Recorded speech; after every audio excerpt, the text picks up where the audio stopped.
जी देखिए, जिस तरीके से बीएसपी पार्टी का बीते कुछ सालों से राजनीति रहा है और मायावती के कुछ फैसले रहे हैं जिसको लेकर कई सवाल उठ रहे हैं। जाहिर तौर पर जिस तरीके से मायावती ने इस बार जो है किसी भी गठबंधन देखिए बिल्कुल यहाँ पर अगर मीरापुर सीट से उतारा जाता है चंद्रशेखर आजाद की वाइफ के लिए, क्योंकि कहीं ना कहीं देखा जाए तो जब चंद्रशेखर आजाद को गोली वाला जो उनके साथ देखिए बिल्कुल जो है नेतृत्व को लेकर के ही लड़ाई रहेगी, चूंकि दोनों ही एक नई पीढ़ी के राजनेता। जाहिर सी बात है कि चंद्रशेखर रावण के खिलाफ ही मायावती ने आकाश आनंद को उस बड़े पद पर। देखिए जाहिर बात है कि मायावती के बारे में अगर हम बात करते हैं, उत्तर प्रदेश के लिहाज से बात करते हैं तो दलितों की सबसे बड़ी नेता है और खुद चंद्रशेखर आजाद इस बात को मानते हैं कि मायावती ने जिस तरीके अलग एक तरीके से दलित समुदाय में जगाई उसके लिए वो बिल्कुल उसकी हकदार हैं जो उन्होंने किया है। लेकिन जिस तरह से अब अगर इन 4-5 सालों की बात करें तो यहाँ पे लगातार न सिर्फ बीएसपी कमजोर हुई है बल्कि उनके जो बहुत नमस्कार, मैं हूं माही सिंह और आप देख रहे हैं नेक्स्ट 9 न्यूज। आज आपका बहुत बहुत स्वागत है हमारे खास प्रोग्राम देश की हकीकत में।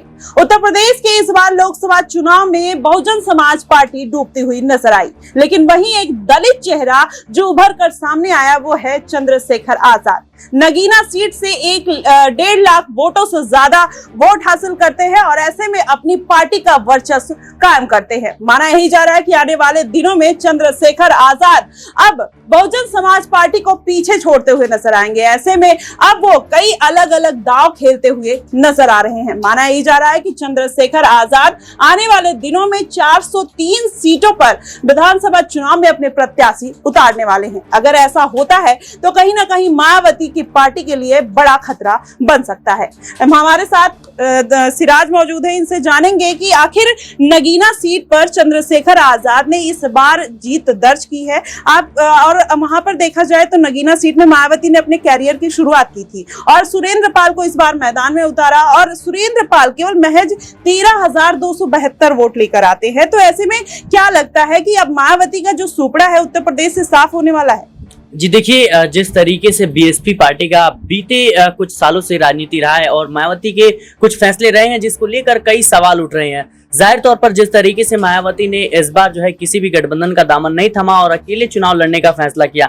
मायावती इस बात को बखूबी समझती थी और इस बात को संदेश देने का कोशिश कर रही थी कि कहीं ना कहीं अभी भी जो उनका प्रतिनिधित्व है या यूं कहें कि उनके जो वोटर्स हैं वो दलित हैं और मुस्लिम अभी भी जो है उन पर भरोसा कर सकते हैं। लेकिन इस बार जो परिस्थितियां थी वो बिल्कुल इसके विपरीत गई और मायावती 400 से ज्यादा सीटों पर अपने प्रत्याशियों का ऐलान करती हैं। वो उत्तर भारत से लेकर दक्षिण भारत तक सारे तीर जो है आजमाती हुई नजर आती है, लेकिन एक भी सीट पर कहीं ना कहीं उनको फायदा मिलता हुआ नहीं नजर आता है। और मुस्लिम चेहरों को लेकर के जिस तरीके से उन्होंने दाव खेला था, जाहिर सी बात है मायावती को अभी भी उम्मीद थी कि मुस्लिम वोट बैंक जो है उनके साथ जुड़ता हुआ नजर आएगा। लेकिन जो पूरा का पूरा दलित वोट बैंक था और मुस्लिम वोट बैंक था वो पूरा का पूरा इंडिया गठबंधन यानी समाजवादी पार्टी और कांग्रेस की तरफ शिफ्ट होता हुआ नजर आया। और जिस ढंग से अब चंद्रशेखर आजाद ने उत्तर प्रदेश की राजनीति में कदम रखा है और जाहिर सी बात है अब उत्तर भारत के तमाम वो हिंदी भाषी राज्य खासतौर पर बिहार, उत्तर प्रदेश, हरियाणा जैसे राज्यों में अब कहीं ना कहीं चंद्रशेखर आजाद पैर पसारने की तैयारी में है। आने वाले विधानसभा चुनाव में पूरे के पूरे सीट पर अपने प्रत्याशियों का ऐलान करेंगे।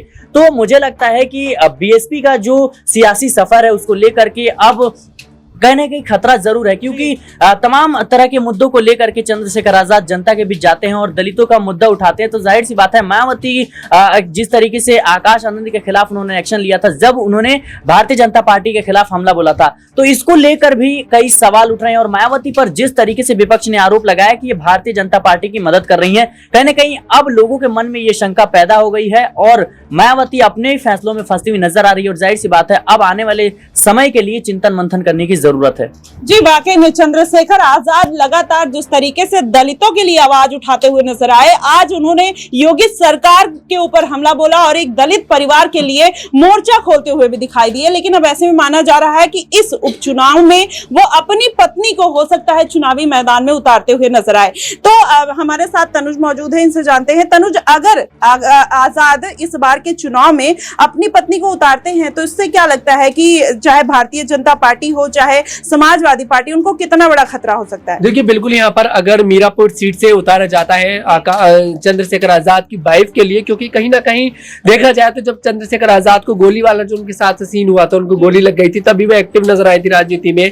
और इस बार देखिए आजाद ने भी राजनीति के अंदर पूरी तरह से एंट्री कर ली है, सांसद बन चुके हैं और नगीना सीट पर भारी बहुमत के साथ जीत दर्ज करते नजर आए हैं। ऐसे में मीरापुर सीट जो है बिजनौर के अंतर्गत आती है और यहाँ पर जो दलितों की अगर संख्या देखी जाए तो भारी बहुमत में यहाँ पर दलित रहते हैं। दलित समाज जो है देखिए एक मोहब्बत से यहाँ पर चंद्रशेखर आजाद के साथ मानता नजर है। जो एक समय समीकरण मायावती के लिए बनता दिखाई देता था, वो समीकरण अब यहाँ पर चंद्रशेखर आजाद के लिए बनता दिखाई दे रहा है उत्तर प्रदेश के अंदर। और अब चंद्रशेखर आजाद अपनी पत्नी की एंट्री यहाँ राजनीति में करा सकते हैं और बिल्कुल सही मौका यहाँ पर देखिए दिखाई दे रहा है। उपचुनाव होने वाले उत्तर प्रदेश की 10 सीटों पर और मीरापुर सीट उनमें से एक सीट है। ऐसे में अगर आजाद अपनी पत्नी के लिए देखिए समय अगर देखा जाए तो चुनावों में समय भी ज्यादा दे सकते हैं, क्योंकि उसके बाद जब विधानसभा चुनाव आ जाएंगे 2027 में तो उस तरह से इतना ज्यादा समय भी नहीं दिया जा सकता, क्योंकि फिर 403 सीटों पर जो ऐलान चंद्रशेखर आजाद ने किया है कि सभी सीटों पर मैं चुनाव लड़ूंगा, तो ऐसे में तब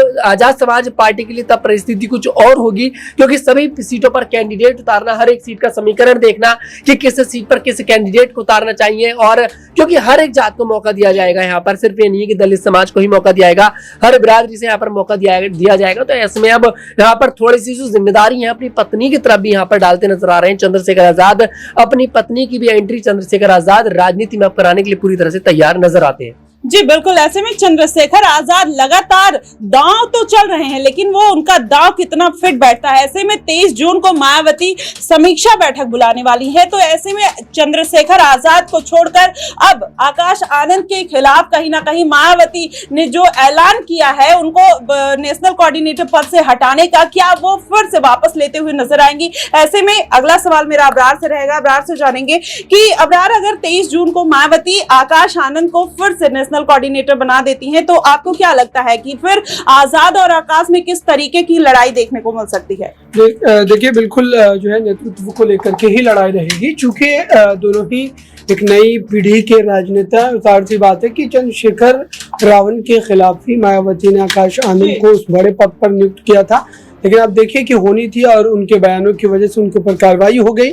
ऐसे में अगर फिर से उनकी जो है नेशनल कोऑर्डिनेटर पद पर नियुक्ति की जाती तो जाहिर सी बात है कि आकाश आनंद जो है जिस तरीके से तेज तर्रार ढंग से भाषण देते हैं, ये कहीं ना कहीं जो है चंद्रशेखर रावण के लिए भी चुनौतीपूर्ण रहने वाला। और जाहिर सी बात है कि अगर दोनों एक दूसरे के खिलाफ होंगे तो कई बार एक दूसरे के खिलाफ बयानबाजी भी करनी पड़ेगी और इससे चंद्रशेखर रावण को जो है नुकसान पहुंच सकता है, चूंकि मायावती पुरानी जो है राजनेता और जाहिर सी बात है कि पूरा का पूरा समाज उनके साथ जुड़ा हुआ है। भले ही इस समय जो है राजनीतिक तौर पर आंकड़ों के तौर पर वो कमजोर नजर आती हैं, लेकिन अभी समाज पूरी निष्ठा के साथ उनके साथ जुड़ा हुआ है।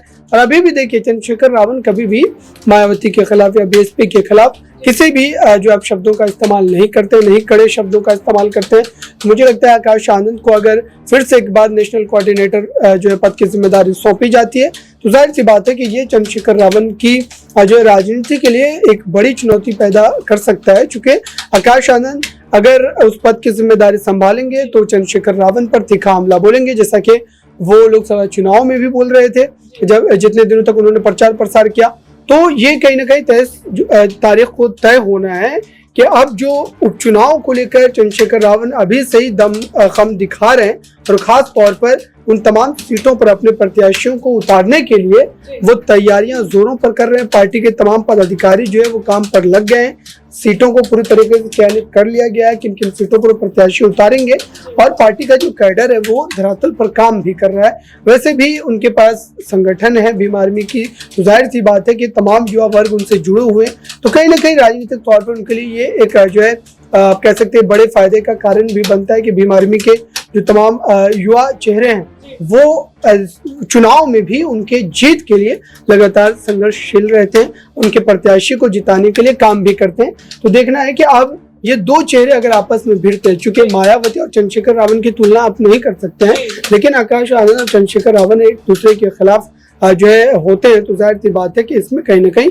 पलड़ा जो है देखना होगा किसका भारी। जी बिल्कुल, इस बार मायावती ने कहीं ना कहीं आकाश आनंद के ऊपर दांव लगाने से पहले सोचते हुए नजर आएंगी, लेकिन 23 जून को उनकी समीक्षा बैठक है। ऐसे में माना ही जा रहा है कि हो सकता है कि चंद्रशेखर आजाद अब कोई नया खेल करते हुए नजर आए। जिस तरीके से अपनी पत्नी का दांव खेला है उन्होंने, अब ऐसे में मायावती किस तरीके से स्ट्रेटेजी बनाते हुए नजर आएंगी। अगला सवाल मेरा अमन जी से रहेगा कि अमन जी, अब चंद्रशेखर आजाद ने अपनी पत्नी को तो मैदान में उतार दिया है, मायावती की आने वाले दिनों में किस तरीके की रणनीति रहने वाली है, किस तरीके से दलितों का वोट अपने पाले में लाने की कोशिश करेंगी, कैसे वो वोट बैंक को साधते हुए नजर आ सकती है। देखिए, जाहिर बात है कि मायावती के बारे में अगर बात करते हैं, उत्तर प्रदेश के लिहाज से बात करते हैं, तो दलितों की सबसे बड़ी नेता है और खुद चंद्रशेखर आजाद इस बात को मानते हैं कि मायावती ने जिस तरीके अलग एक तरीके से दलित समुदाय में जगाई, उसके लिए वो बिल्कुल उसकी हकदार है जो उन्होंने किया है। लेकिन जिस तरह से अब अगर इन 4-5 सालों की बात करें तो यहाँ पे लगातार न सिर्फ बीएसपी कमजोर हुई है, बल्कि उनके जो बहुत कई बड़े बड़े चेहरे थे वो भी दूसरी पार्टियों में चले गए, और साथ में मायावती के अलावा कोई ऐसा बड़ा चेहरा वहीं जी बनता हुआ नजर आता नहीं। आपने देखा कि आकाश आनंद को लेकर थोड़ा बहुत माहौल बना जब वो मंचों पे नजर आए, तमाम तरह से सपा बसपा जो बीजेपी और कांग्रेस पार्टी को उन्होंने घेरा, लेकिन उसके बाद मायावती ने कहा कि भाई आप अभी थोड़ा धैर्य रखिए, और कुछ दिनों के लिए उन्हें एक तरीके से कई पदों से हटा दिया। तो यहाँ पर एक बड़े चेहरे की तलाश तो यहाँ मायावती को है। ऐसे में अगर आकाश आनंद पे एक बार फिर दाव लगाया जाता है, 23 जून को मीटिंग है, तो यहाँ ये समझने वाली बात हो जाएगी कि आकाश आनंद क्या वो चेहरा है जो बीएसपी को एक बार फिर से मजबूत कर सके, क्योंकि मायावती ने शायद बहुत देर कर दी उनको लाने में। अगर ये 4-5 साल पहले से अगर उनको एक्टिव करती तो एक बड़ा चेहरा बनते हुए नजर आते, लेकिन इसी चुनाव में उनकी जो सक्रियता है वो देखी गई। तो ऐसे में मायावती को लेकर यही कहा जा रहा है कि कांशीराम के पास तो मायावती। अमन जी, यहाँ पर एक खामियाजा भी देखने को मिला मायावती को। उन्होंने आकाश आनंद की बड़ी जल्दी एंट्री भी कराई, फिर बाहर का रास्ता दिखा दिया, जल्द से जल्द प्रत्याशियों को हाफा दबड़ी में कहीं ना उन्होंने 432 प्रत्याशी मैदान में उतार दिए, तो पार्टी के बड़े बड़े नेता उनको छोड़ के चले गए। तो ये बड़ी वजह रही क्या उनके हारने की? देखिए, जाहिर बात है कि जब आप जमीन पर पूरी तैयारी नहीं करोगे, उत्तर प्रदेश में आप देखिए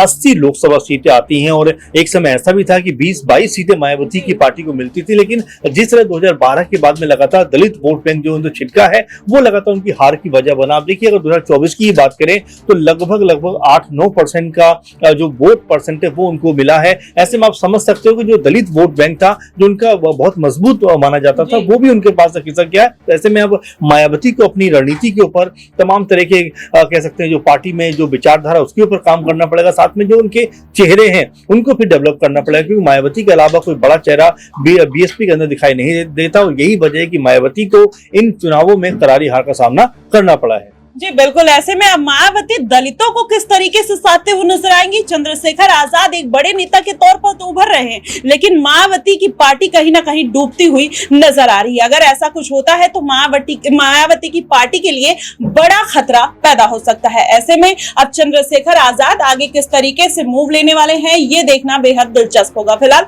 आपको क्या कुछ लगता है, आप हमें कमेंट बॉक्स में जरूर बताइएगा। फिलहाल के लिए बस इतना ही। देश और दुनिया की तमाम खबरों के लिए हमारे साथ बने रहिएगा नेक्स्ट 9 न्यूज पर।